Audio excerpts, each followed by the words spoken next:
sekarang pertanyaannya, seperti saya sampaikan di awal tadi kajian, apakah pekerjaan yang kita kerjakan sampai detik ini punya nilai untuk dibawa pulang? Ini yang kemudian kita turunkan, bagaimana etos kerja dalam Al-Quran, serta seni keikhlasan dalam menatap pekerjaan. Baik, ini sebagai pembuka di mukaddimah. Sekarang kita masuk kepada intinya setelah kita memahami gambaran aktivitas yang kita kerjakan. Nah, semua yang kita lakukan inilah sebagai fungsi khalifah di bumi. Ya, ini yang dimaksudkan di Quran surah kedua Al-Baqarah di ayat ke-30. Dan ini sangat istimewa. Fungsi besar manusia membawa risalah ke bumi itu sebagai khalifah di tempat yang dipijak. Quran surah kedua ayat 30, wa idh qala rabbuka lil malaikati, dan ketika Rabbmu Muhammad SAW berfirman ya kepada kalangan malaikat dan sebagian jin yang ada pada saat itu, diviralkan firmannya ini, ingat ya, pahami ya kata Allah. Ya, inni ja'ilun fil ardi khalifah. Aku akan tetapkan, jadikan, ya kan? Nah, khalifah di bumi, di tempat yang dipijak. Jadi ardun itu asalnya setiap tempat yang dipijak. Jadi Anda mau ke Bandung, ke Bogor, kemanapun, begitu memijak sesuatu, Anda menjadi khalifah. Apa itu khalifah? Ya, saya sedikit dulu terangkan dengan cepat. Khalifah itu setidaknya punya dua arti utama. Pertama dari kata khalafa, yang saling menggantikan. Jadi sistem kehidupan di dunia ini, di bumi ini nggak abadi. Semua saling menggantikan. Di keluarga saling menggantikan. Ayah, ibu selesai, purna gitu kan. Meninggal, muncul anak menggantikan. Visi misi hidupnya di keluarga. Muncul cucu dan sebagainya. Anda di pekerjaan nggak akan selamanya ada di situ. Akan saling menggantikan.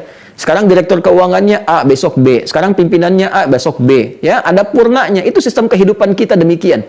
Makanya ketika diberikan amanah, jabatan pekerjaan, maka muncul makna yang kedua. Khalifah itu berarti sifat untuk memakmurkan. Ya, sifat untuk menyukseskan. Makmur itu dari kata amara, sesuatu yang bermanfaat. Ya, makanya usia kita disebut umur. Kenapa disebut umur? Untuk menunjukkan kesan sepanjang diberikan usia, hadirkan yang bermanfaat. Hadirkan yang baik-baik. Ini mata sudah berapa kali dipakai yang tidak bermanfaat. Ya kan? Telinga mendengar yang tidak bermanfaat. Itu tidak ada keberkahan dalam usia. Jadi kalau Anda ditanya berapa umur Anda, itu sekaligus memberikan pesan. Berapa manfaat yang sudah Anda hadirkan selama berkehidupan. Ya karena itulah kemudian fungsi khalifah menjadi pemakmur, membawa manfaat. Jadi ketika Anda ditugaskan di Kimia Farma, manfaat apa yang bisa Anda hadirkan? Bukan hanya untuk perusahaan, ya untuk bangsa, untuk negara, untuk masyarakat, sehingga kita punya legasi di situ, sekaligus juga punya hal yang dititipkan sebagai sejarah kehidupan kita. Nanti sisi lainnya sebagai bekal pula menghadap Allah Subhanahu wa Ta'ala.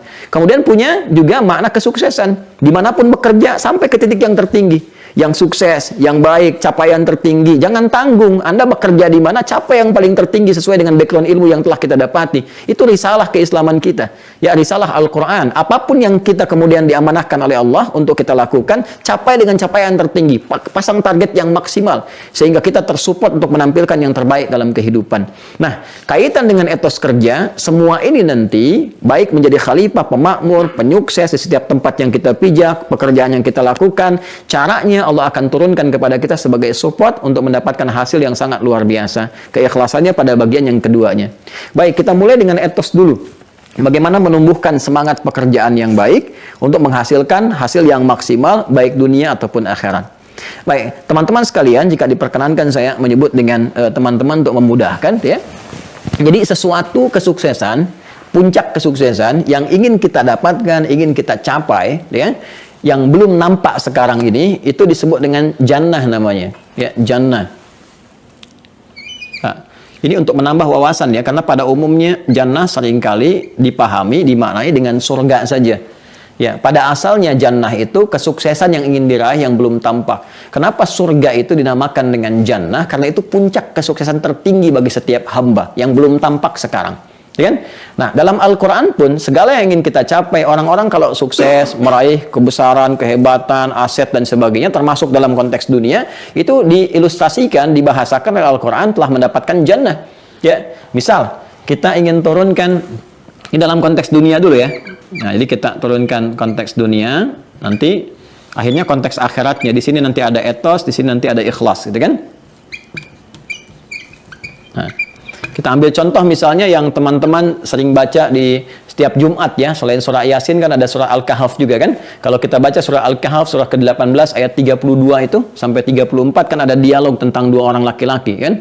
Quran surah ke-18 di ayat 32 dulu saya sebutkan. Ya, jadi di surat Al-Kahf itu ada 4 kisah yang menginspirasi, dianjurkan, disunahkan, dipelajari setiap hari Jumat, bukan sekedar dibaca. Dibaca dapat pahala bacaan, dipahami dapat inspirasi. Ya kan? Nanti ada kisah para pemuda yang tangguh, gitu kan, mempertahankan iman dan punya kesuksesan dalam aktivitas. Yang kedua, kisah tentang dialog dua orang sahabat, yang satu sukses dalam urusan dunia, bisnisnya banyak dan sebagainya, yang satu lagi soleh secara akhirat. Nanti mereka berdialog tentang keseimbangan, kan? Yang ketiga, kisah Nabi Musa yang tetap belajar kepada hamba Allah yang soleh, itu Khidir alaihissalam. Dan yang keempat tentang Dzulkarnain yang menggenggam dunia di masanya. Nanti ada inspirasi bagaimana kita bisa mendapatkan hal-hal yang telah mereka raih dalam 4 tipe kehidupan yang berbeda tadi. Ya, di sini diceritakan, Allah sampaikan, wadrib lahum mathalar rajulaini, dan berikan kisah kepada mereka, ya, sebagai contoh inspirasi dalam kehidupan. Jadi Allah telah sampaikan dari 15 abad yang lalu kepada Nabi Muhammad SAW tentang kisah di masa lalu, ya, tentang kisah apa? Rajulaini, tentang 2 orang sahabat. Jadi 2 sahabatan, ya kan? Kemudian yang salah satu di antara mereka, wadrib lahum mathalar rajulaini ja'alna li ahadihima jannataini. Bahkan satu di antara mereka itu sudah sukses, mendapatkan 2 kesuksesan besar. Jannataini, jannah itu tunggal, kalau pakai ain itu bentuknya dual, ya, dual. Jadi ada yang tunggal singular, ada yang dual. 2 pakai ain itu 2. Kitab buku, kitabaini 2 buku, masjid 1, masjidaini 2 masjid, ya kan? Jannah itu satu aspek kesuksesan. Kalau jannataini berarti 2. Di masa lalu, orang-orang yang sukses itu, yang asetnya dipandang bagus, hebat, kayanya betul-betul kaya, itu kalau sudah punya kebun. Ya, karena di padang pasir kan semuanya gersang gitu kan, gersang. Kalau punya unta itu biasa. Bahkan unta pun nanti ada yang kualitasnya tinggi, itu yang sekarang harganya ratusan juta bisa miliaran. Ada unta hitam, ada unta yang keemasan gitu kan, tuh macam-macam, beda-beda. Ya, itu harganya bisa beda-beda. Tapi mereka dipandang biasa saja, kaya standar. Kalau memang ada yang kaya banget atau kebangetan kayanya, kan kaya itu standarnya ada yang kaya, ya kaya banget, ada yang kebangetan kayanya. Itu kalau sudah punya kebun-kebun yang rindang, yang ada anggurnya, ada kurmanya, macam-macamnya, ada aliran airnya dan sebagainya, gitu kan? Nah, karena itu refleksi kekayaan di masa-masa lalu itu ketika di padang pasir yang tandus mereka punya kebun. Kebun itu disebut dengan jannah. Ya, gambaran kesuksesan di masa lalunya. Kalau kita sekarang mungkin bisa direfleksikan, kalau unta-unta yang mewah tadi mungkin dengan mobil-mobil yang cukup luar biasa, ya, saya tidak perlu sebut sehingga tidak harus mengendorse gitu ya. Mobil-mobil yang mahal-mahal, yang bagus-bagus, aset-aset yang melimpah, rumah yang mewah, taman-taman yang indah, nah, itu digambarkan dengan jannah. Nah, dia itu punya 2 kebunnya, bayangkan. Kalau kita sekarang mungkin asetnya banyak, perusahaannya banyak, ya, mengalir keindahan banyak hal di dalamnya. Ini sukses. Ya. Sukses, secara dunianya sukses. Baik. Namun nanti punya persoalan dalam persoalan akhiratnya. Nanti ini kita bahas kemudian. Ya. Tapi apa standar kesuksesan yang bisa diraih, ya, sehingga dia bisa mendapatkan apa yang dia hasilkan itu? Ya. Nah, ini masih dalam konteks dunia. Jadi kalau kita masih bicara etos dan kita kaitkan dengan keduniaan, ini hanya akan terbatas kalimatnya pada kerja saja. Makanya kalimat etos seringkali disandingkan dengan pekerjaan. Etos kerja, semangat, ya kan? Kerja, kerja, kerja. Nah, kalau kita ingin berhasil dari pekerjaan saja dalam konteks dunia, maka standar sekali ukurannya. Ya, apa itu? Nah, pindah kita kemudian ke Quran, surah ke-3 Ali Imran, ayat 142. Jawabannya. Baik, perhatikan kalimatnya. Am hasibtum an tadkhulul jannata walamma ya'lamillahu alladhina jahadu minkum wa ya'lamas sabirin. Ini standar umum. Apa Anda duga Anda akan sukses begitu saja, termasuk dalam konteks pekerjaan Anda sekarang, ya kan? Di kimia farma, apakah akan menghasilkan target yang telah Anda tentukan di awal, sukses tiba-tiba, kemudian kan dapat meraih ini capaian, kemudian dapat tercapai dengan bagus, targetnya maksimal. Apakah mudah itu diraih seperti membalik telapak tangan? Ya, apalagi pengen surga gitu kan, yang dimensinya berbeda, yang lebih besar lagi tingkatannya, apakah mudah begitu saya didapatkan? Ya, walamma ya'lamillahu alladhina jahadu minkum wa ya'lamas sabirin. Sementara belum tampak pada diri kalian, kata Allah Subhanahu wa taala, sementara belum tampak pada diri kalian kesungguhan, keseriusan untuk bisa meraih itu semua. Jadi kalau cuma syaratnya untuk berhasil, sukses, ya kan, meningkatkan etos kerja kita supaya kita bisa meraih hasil yang didambakan dalam konteks pekerjaan, maka petunjuk Al-Qur'an sederhana. 1, kerja yang sungguh-sungguh, yang serius. Ya, ini dari kata al-juhdu turunannya. Cintai pekerjaan Anda. Ini rumus standar. Semua orang mengatakan kalau Anda pengen kerja yang sukses, ya Anda serius. Cintai pekerjaan Anda, hormati apa yang diamanahkan kepada Anda, gitu kan? Nah, ini juhdu. Turunan dari kata juhdu nanti ada 3. Nanti ini yang kemudian merangkai menjadi kata jahadu, bentuk jama. Yang pertama, ya, itu yang disebut dengan ijtihad, kesungguhan dalam merencanakan, ya, mapping, punya rencana, punya visi, ya. Visinya, rencananya, targetnya, schedule-nya, macam-macamnya, ini ijtihad namanya. Konsepnya, ya. Kemudian ada jihad, eksekusi fisiknya, kemudian ada mujahadah. Mujahadah. Nah, ini yang menenun kemudian 3 hal ini yang menenun kalimat jahada, jamanya disebut dengan jahadu. Kata Allah, kalau mau sukses, Anda ingin berkata pekerjaan Anda pengen sukses, pengen baik. Kata Allah, ayo silahkan. Anda serius. Serius apa? Pertama merencanakan. Apa konsep pekerjaan Anda? Apa yang mau dicapai? Targetnya apa? Visinya apa? Yang jelas dulu. Landscape-nya bagaimana? Saya ketika akan bekerja itu kita punya landscape yang jelas, dicapaiannya, target jangka panjangnya, jangka menengahnya, jangka pendeknya. Ini termasuk manajemen sukses dalam Al-Quran. Saya pernah sampaikan ini di beberapa perusahaan di Indonesia, ya. Ada beberapa perusahaan di otomotif, ada di gas dan macam-macamnya. Dan ini konsepsi dasar. Dan ketika diikuti hasilnya luar biasa. Ya, luar biasa teman-teman. Nah, jadi pertama harus punya landscape dulu pekerjaan. Ini targetnya apa? Tadi dibilang tentang vaksin, tentang ini, tentang itu. Konsepsinya apa? Dasarnya apa? Targetnya bagaimana? Hasilnya seperti apa? Evaluasinya seperti apa? Kita punya rencana di sini. Setelah itu, konsep yang sudah ada, supaya tidak kemudian terbakukan dalam konsep saja, eksekusi. Dengan jihad. Jihad itu perjuangan fisik, kesungguhan dalam mengeksekusi rencana-rencana yang sudah disiapkan. Itu asalnya demikian, secara fisikal. Ya, makanya perjuangan tertingginya, ya, membela sesuatu yang sudah disiapkan, direncanakan, terkonsepsikan, kemudian diserang orang, ya, ada pembelaan secara fisik disebut dengan jihad. Itu tingkat tertingginya di militer, itu ada aksi militer untuk membela. Jadi jihad secara fisik itu bukan menyerang dengan asal-asalan, tidak, ya, bukan nembak orang, ngebom orang sembarangan, tidak. Karena itu kalau Anda, mohon maaf ya, mendengar informasi ada yang ngajak misalnya menghukumi tertentu tanpa dasar, tembak anu, bom anu, walaupun membawa nilai-nilai agama yang disematkan, tinggalkan, itu jauh. Ya, itu jauh sekali. Saya pernah waktu ada kejadian bom Jalan Tamrin itu, dan semoga Allah menjaga kita semua tidak pernah terjadi lagi, ya. Saya ada di Lampung, itu ditanya sama jemaah, Ustaz, apakah itu yang bom di Jalan Tamrin termasuk jihad fisabilillah?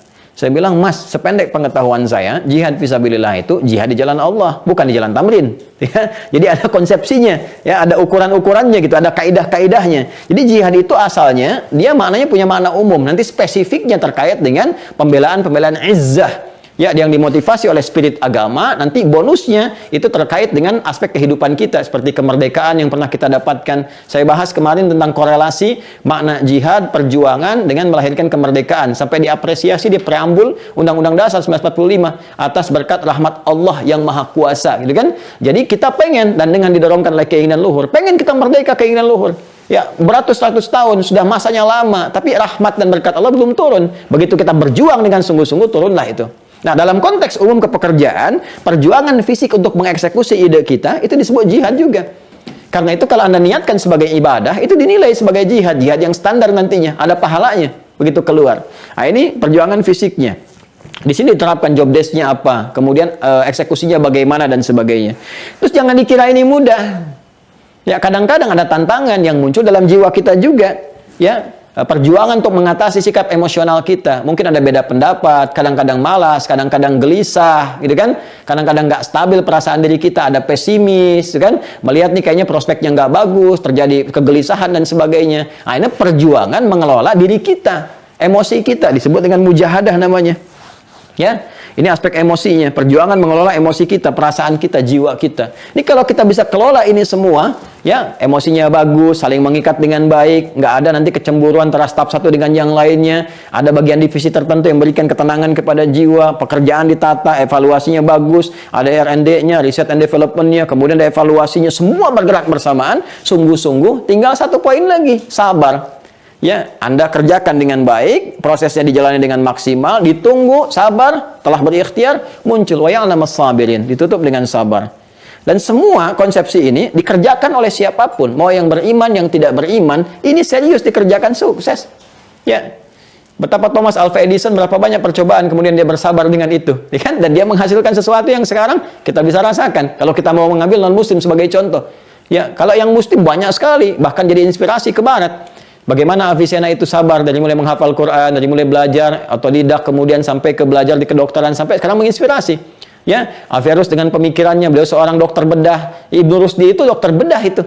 Ya, Ibnu Sina kapital selekta kedokteran beliau kuasai, tapi jangan salah, beliau pun ahli Quran, hafal Quran, tahu tafsir, tahu hadis. Kalau lupa salat 2 rakaat atau mengingat, ya, itu paham teori kedokteran. Ibnu Rusdi itu dokter bedah, ahli tafsir, ahli fikih, dan punya kitab namanya Bidayatul Mujtahid. Dibahas sekarang di hampir semua strata pendidikan di Timur Tengah, bahkan di Indonesia. Bahkan sekarang di masjid-masjid. Ya, kita punya Al-Kindi, Al-Khawarizmi, Al-Battani, gitu kan, Jabir bin Hayyan dan sebagainya. Itu kalau kita serius, sukses. Nah, jadi kalau Anda bertanya bagaimana meningkatkan etos kerja dalam pandangan Al-Quran, kalau raihan hanya sekedar pekerjaan saja, ini Anda seriuslah bekerja, kan? Serius bekerja, landscape-nya yang baik, visinya bagus. Ini standar, kita pun sudah tahu, ya. Tinggal prakteknya berjalan nggak sepenuhnya seperti itu. Nah, sekarang pertanyaannya, apakah semua pekerjaan yang dihasilkan dengan konsepsi ini otomatis juga melahirkan nilai di hadapan Allah Subhanahu wa Ta'ala? Punya nilai nggak? Ya kan? Jadi bekal nggak kita untuk menghadap Allah? Atau nilainya dunia saja? Nah, kan sementara kita mengetahui bahwa kita itu kan sifat kehidupan kan selalu berganti, berpindah, kan sampai ujungnya nggak pindah lagi. Ujung yang nggak pindah lagi disebut dengan akhirat namanya ini. Ujung yang tidak pindah lagi. Selama di dunia berpotensi pindah, tidurnya sekarang di kasur, besok di sofa, kadang di rumah, kadang di kantor, itu sifat dunia biasa. Kan bahkan pindah tempat, sekarang di Bandung, besok di Jakarta, itu dunia. Dan itu butuh bekal. Nah, sekarang nanti pada saatnya kita akan berpindah ke alam yang nggak ada pindah lagi, yaitu akhirat. Bekalnya pun berbeda. Untuk mendapatkan bekal ini perlu nilai. Ya, perlu nilai yang berbeda. Jadi saat dikerjakan, saat yang bersamaan, dia punya nilai akhiratnya. Nah, konsepsi untuk menjadikan pekerjaan dunia yang saat bersamaan punya nilai akhirat, itu disebut ibadah namanya. Ya. Jadi jangan dibatasi ibadah itu pada konsep ritual saja, semacam sholat misalnya, ya itu ritual. Baca Quran itu ritual, tapi jangan lupa ada ibadah juga yang praktikalnya terkait dengan tata kelola kehidupan kita. Secara sosial, ya itu semua pekerjaan kita berpotensi di ibadah. Karena Allah pun sudah menegaskan. Anda bertanya konsepsi ibadah dalam Al-Quran, ya, konsepsi berkehidupan. Allah turunkan Quran surah ke-51 Adz-Dzariyat di ayat 56. Wa ma khalaqtul jinna wal insa illa liya'buduni. Dan tidaklah aku jadikan seluruh aktivitas manusia itu, apapun yang dikerjakan, kecuali dia punya tujuan menjadikannya sebagai ibadah kepadaku. Jadi sebetulnya semua pekerjaan kita itu yang bernilai baik, itu bisa menjadi ibadah. Ya. Dan saat semua menjadi ibadah ini, teman-teman sekalian, maka pekerjaan kita akan punya nilai, ya, punya perubahan warna, punya pandangan tersendiri dari Allah. Pekerjaan dalam bahasa Arab disebut dengan amal namanya. Amal. Amila ya'malu amalan. Amal. Amal itu pekerjaan. Ya, kerja itu amal. Saya sedang beramal, sedang bekerja namanya. Oke? Nah, ketika pekerjaan ini kemudian diisi dengan nilai ibadah, maka dia akan punya nilai di sisi Allah, diapresiasi, yang menandakan dia punya nilai tertentu untuk bekal pulang. Ya, apa nilai yang Allah berikan kepada amal ini? Dinilai oleh Allah sebagai sesuatu yang baik. Sesuatu yang baik menjadi ibadah disebut namanya dengan saleh. Saleh. Kita sebut dengan saleh, gitu kan? Saleh. Ya, maka muncul istilah amal saleh. Ada amal saja, ada amal saleh. Itu berbeda, teman-teman. Kalau amal saja itu pekerjaan, rutin sifatnya, netral dia. Ya, Anda bekerja, tidak bersentuhan dengan yang haram, nggak melanggar, gitu kan, dan sebagainya. Tapi kerja aja, nggak ada niat yang lain. Itu pekerjaan, rutinitas namanya. Berangkat gelap, pulang gelap. Ya, nggak ada perbedaan. Jadi Anda nggak bisa bedakan antara yang beriman dengan yang belum beriman. Terus peran iman Anda di mana? Ya kan? Saat kita pulang kan iman yang menentukan. Maka bagaimana pekerjaan ini punya kualitas di sisi Allah Subhanahu wa Ta'ala, yang dengan kualitas itu otomatis akan memberikan dampak juga kepada aspek dunianya. Ya, maka dinilailah oleh Allah, jadikan itu ibadah sehingga menjadi soleh. Karena itu di dalam Al-Quran kata iman seringkali bersanding dengan amal soleh. Ya, ini sebentar lagi mau asar kan? Ada surat Al-Asr, surah 103. Wal asr, innal insana lafi khusr, illa alladhina amanu wa amilus salihat. Jadi orang beriman itu pasti imannya mendorong dia untuk menjadikan perbuatannya itu baik, soleh. Dan soleh itu punya dua dimensi, baik dalam urusan dunia dan punya nilai akhiratnya. Karena itu kalau sekarang bergabung, belajar dengan kami sekarang ini di keluarga besar Pertamina, di keluarga besar sekarang Kimia Farma, Anda mengatakan misalnya beriman. Coba saya tanya kepada Anda, yang ikut pengajian sekarang beriman tidak? Anda katakan, saya beriman. Sekarang tolong buktinya apa? Karena iman itu butuh pembuktian. Kata Allah, kalau sudah beriman, Anda buktikan imannya. Quran surah ke-20 Taha di ayat ke-14. Innani anallahu la ilaha illa ana iman fa'budni. Buktikan iman lewat ibadah. Kata Allah, kalau Anda menuhankan Allah, yakin nggak ada Tuhan selain Allah, beriman kepada Allah, buktikan imannya. Nah, komitmen kita membuktikan iman itu lewat ibadah. Ibadah itu wujudnya amal soleh. Dampaknya kepada dunia, perbuatannya baik. Jadi kalau kita mengatakan pegawai yang beriman, pekerja beriman, direktur beriman, manajer beriman, pasti akan memberikan dampak baik pada pekerjaan. Jadi kalau ada di kimia farma misalnya mengatakan beriman, etos kerjanya berkurang, nggak disiplin, nggak jujur, atau bahkan melanggar, ini bukan sekedar melanggar tata kerja, tapi ada tata kelola iman yang tidak maksimal dalam dirinya. Jelas ya? Nah, ketika kita jadikan ini sebagai amal saleh, teman-teman sekalian, nah, maka perbuatan itu akan punya nilai. Apa nilainya? Nilainya disebut dengan hasanah namanya. Hasanah.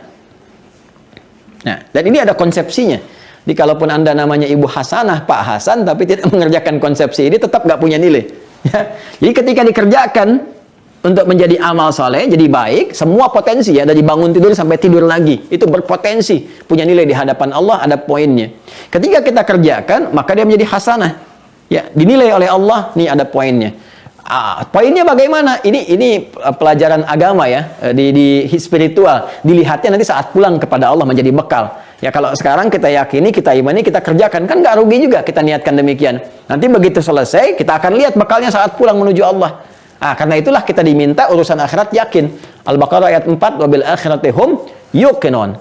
Nah, nilai yang dituliskan untuk kita setiap mengerjakan sesuatu, kalau jadi ibadah 10 poin. Ya, teorinya di Quran surah ke-6, keterangannya, surah ke-6 Al-An'am, ayat 160. Man jaa'a bil hasanati falahu asyru amthaliha. Siapa yang mengerjakan satu perbuatan, punya nilai hasanah, amalnya soleh, benar, punya penilaian dari Allah, dia dapat 10 poin. 10 ini yang disebut dengan ajrun namanya. Lahum ajrun ghairu mamnun. Diterjemahkan ke bahasa Indonesia dengan pahala. Ya. Jadi jangan dikira sholat saja yang berpahala, tidak. Baca Quran saja yang berpahala, tidak. Kerja Anda pun, saya, kita, itu bisa berpahala. Punya nilai akhiratnya. Ini yang bekal pulang, ini yang dibawa nih. Hasil ini tidak. Makanya kita katakan telah meninggal dunia. Bukan hanya kita yang meninggalkan dunia. Semua perangkat dunia tinggal. Semua tinggal. Apa Anda kira meja kerja Anda akan ikut? Jangankan ke alam akhirat, ke alam kubur saya tidak ikut. Ya kan? Tidak akan dilepas dengan semua perangkat dunia. Cukup dibalut dengan kain kafan, selesai diantar ke kuburan. Ya kan? Apa yang dipertaruhkan? Dipertaruhkan ini amal solehnya. Ya kan? Punya ini enggak saat untuk pulang nanti itu? Nah, itu setiap dikerjakan 10 poinnya. Tergantung amalannya nanti. Jangan menghitung begini. 1, 2, 3 terlalu kecil. Ya, kita ke masjid saja untuk ibadah. Ini ada harus Masjid As-Salam gitu kan. Di tempat Anda bekerja, itu datang ke situ saja dengan niat ibadah. Belum dikerjakan ibadahnya, belum sholat, belum baca Quran, belum i'tikaf. Itu dapat 25 poin di hadis Muslim. Jarak satu keduanya 500 tahun. 2 ketiga 500 tahun. Banyak sekali. Kita lihat nanti saat kembali kepada Allah. Ditampakkan saat akan meninggal dalam sakarat gitu kan. Itu sakarat itu akan nanti ada kebiasaan yang kita kerjakan. Orang yang biasa maksiat akan dengan maksiatnya. Orang biasa meracau akan dengan kekacauan kata-katanya. Orang yang biasa beramal dengan baik akan lahir dengan kebaikannya. Karena itu ketika dia wafat nanti akan wafat ditampakkan amalnya. Bahagia dia, senang, tenang dia, nyaman, senyum dia. Itu yang disebut husnul khatimah. Ya ayyatuhan nafsul mutmainnah, jiwa yang tenang, nyaman karena diperlihatkan. Ya. Pak, jelas ya? Nampak ya? Nah, ini gambaran konsepsinya teman-teman sekalian. Karena itu kita sering berdoa, doa yang standar, yang general bahkan, sifatnya umum kita mohonkan. Supaya perbuatan, semua pekerjaan kita di dunia yang baik itu jadi punya poin, jadi hasanah. Dan ini bisa kita lihat di akhirat, ketemu hasanahnya di akhirat.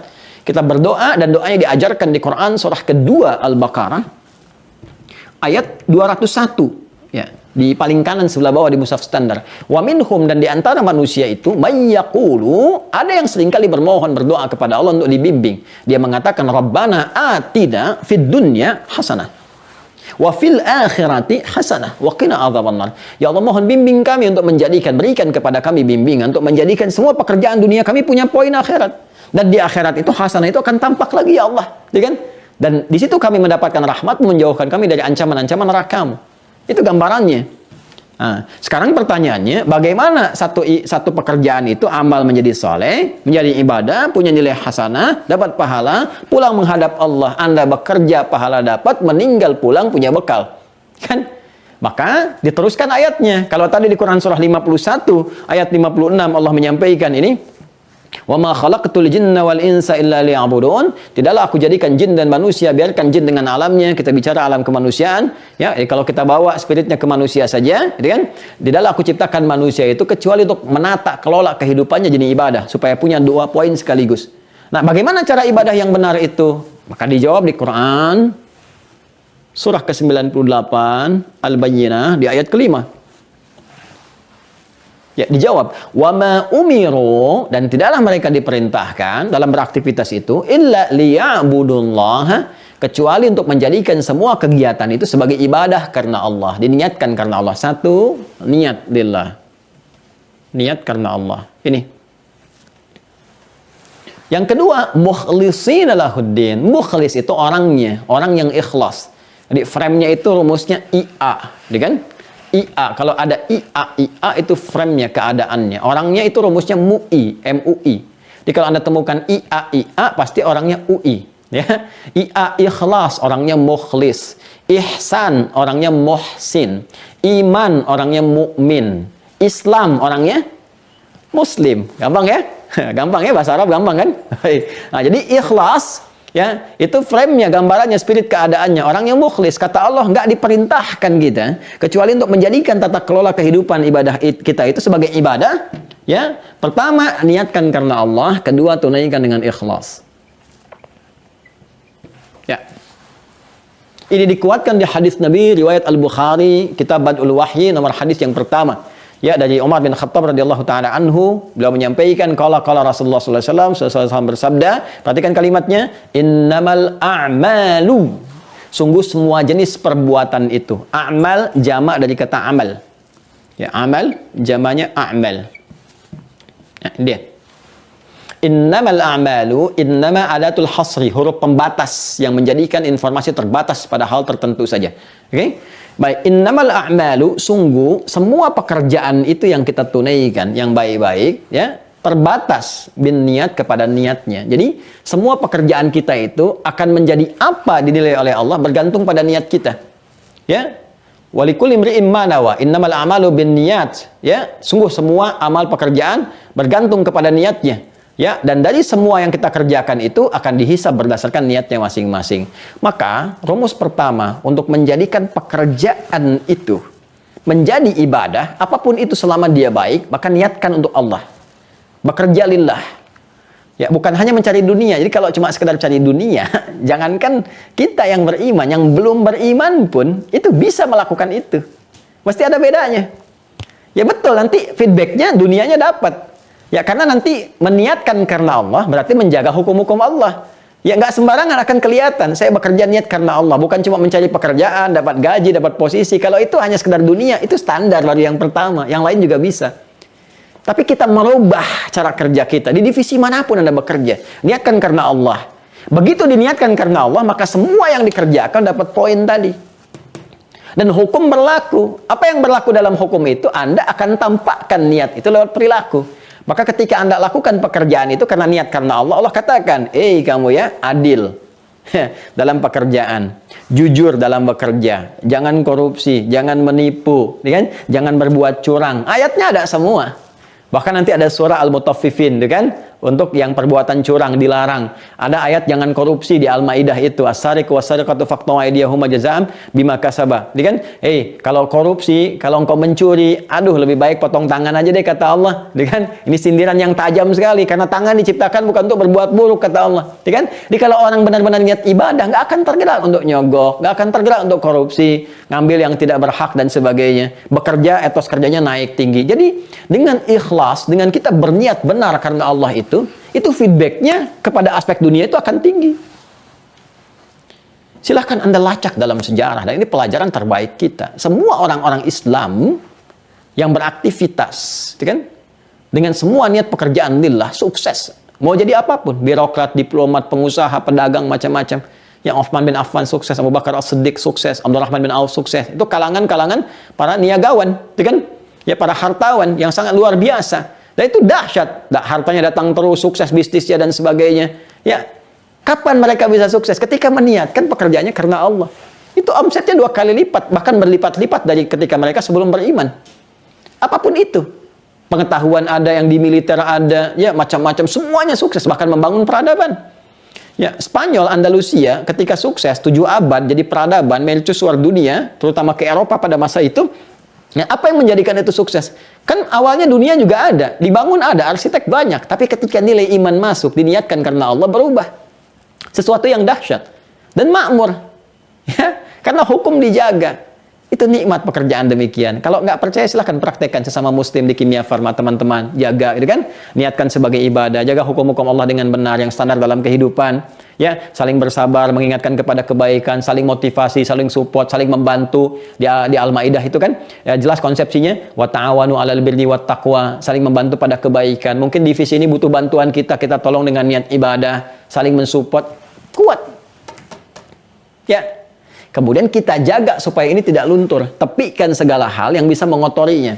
Kalau saya gambarkan, saya punya misal air bening dan tercampur ada pasir misalnya. Kemudian saya ingin ekstrak supaya ini keluar. Ya, nggak bercampur lagi. Saya keluarkan tuh, saya pisahkan. Nah, itu ketika saya tanggalkan, saya pisahkan, saya hilangkan, ya, sehingga menjadi murni, bersih lagi, itu khalis namanya. Khalis. Prosesnya disebut akhlas. Sifatnya disebut ikhlas.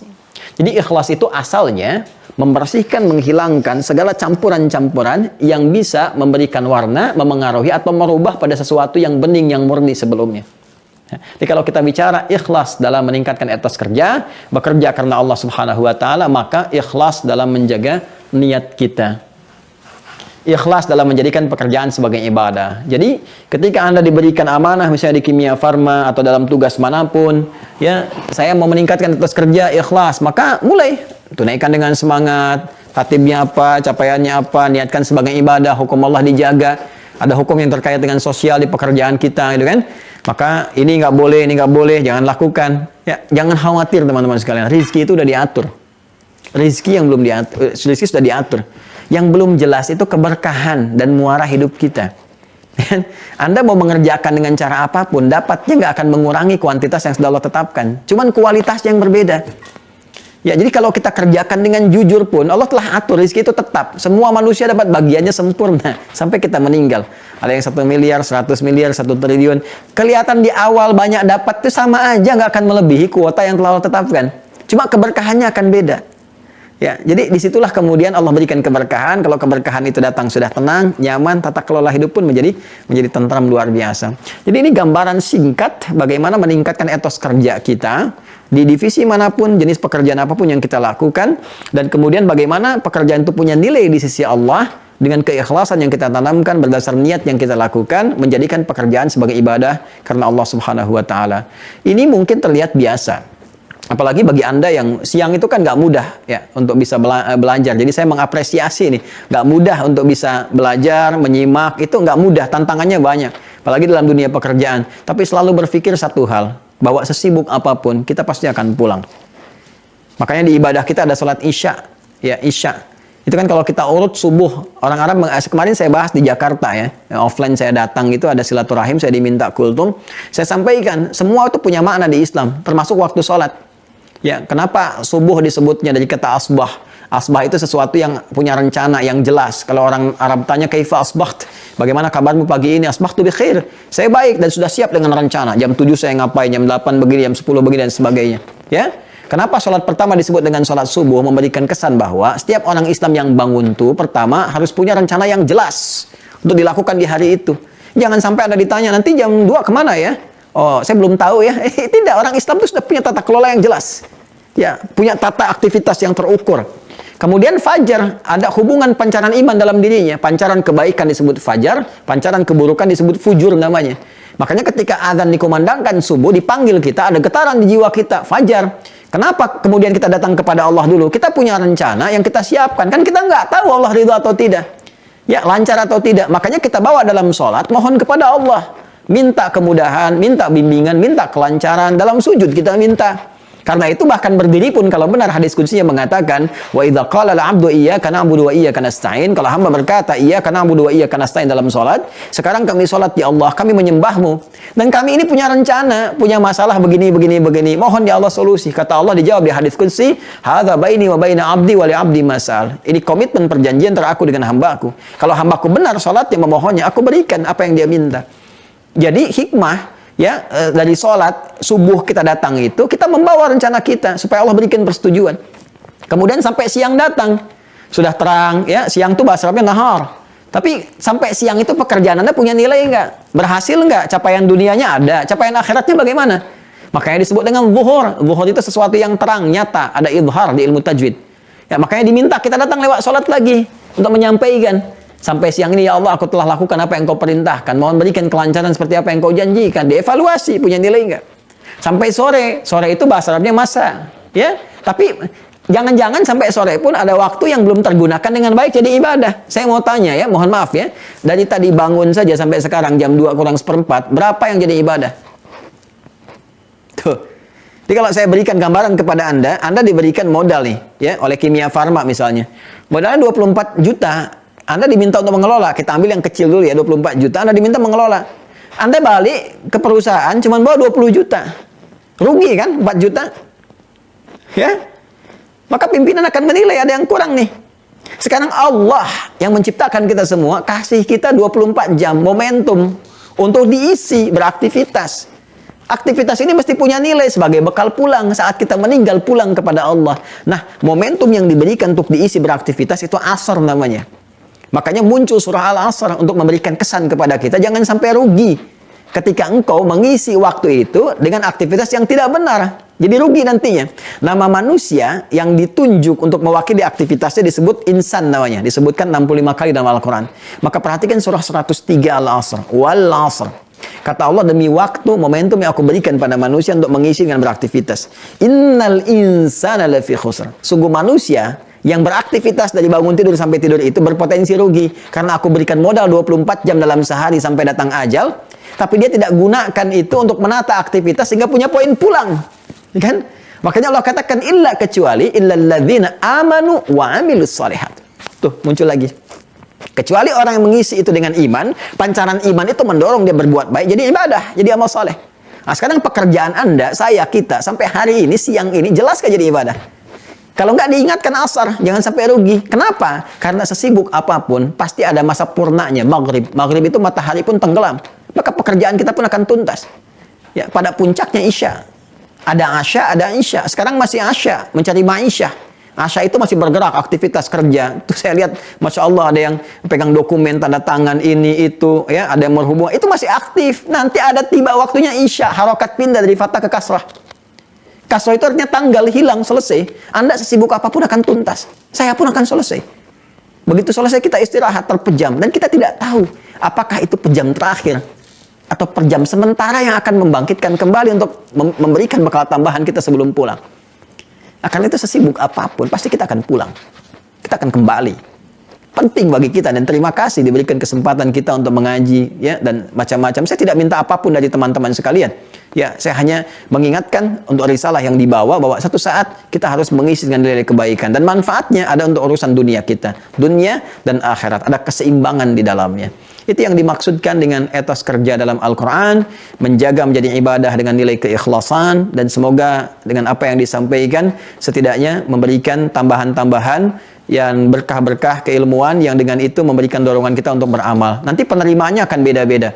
Ya, mungkin ada yang diterima masih biasa, nanti dalam keadaan-keadaan yang sedang teduh, terenungkan kembali. Ya, ada yang cepat nanti kemudian, ada yang mengevaluasi dan sebagainya, itu kembali kepada keadaan diri masing-masing. Tapi kita saling mendoakan supaya Allah berikan kepada kita jalan kehidupan yang baik, hayatan thayyibah, dan akhir yang mulia, husnul khatimah. Demikian, Allahumma taqabbal minna innaka antas sami'ul alim, wa tub alaina innaka antat tawwabur rahim. Rabbana atina fid dunya hasanah, wa fil akhirati hasanah wa qina adzaban nar. Allahumma ij'alna min ahli al-Qur'an, waj'al al-Qur'ana sahiban lana fid dunya wa syafi'an lana fil akhirati ya arhamar rahimin. Ij'al baqiyata hayatina hayatan thayyibah wa akhir wafatina husnul khatimah. Wa sallallahu ala sayyidina Muhammad wa ala alihi wa sahbihi ajma'in. Wa akhiru da'wana subhanakallahumma wa bihamdika nashhadu an la ilaha illa anta nastaghfiruka wa natubu ilaik. Walhamdulillahi rabbil alamin. Assalamualaikum warahmatullahi wabarakatuh.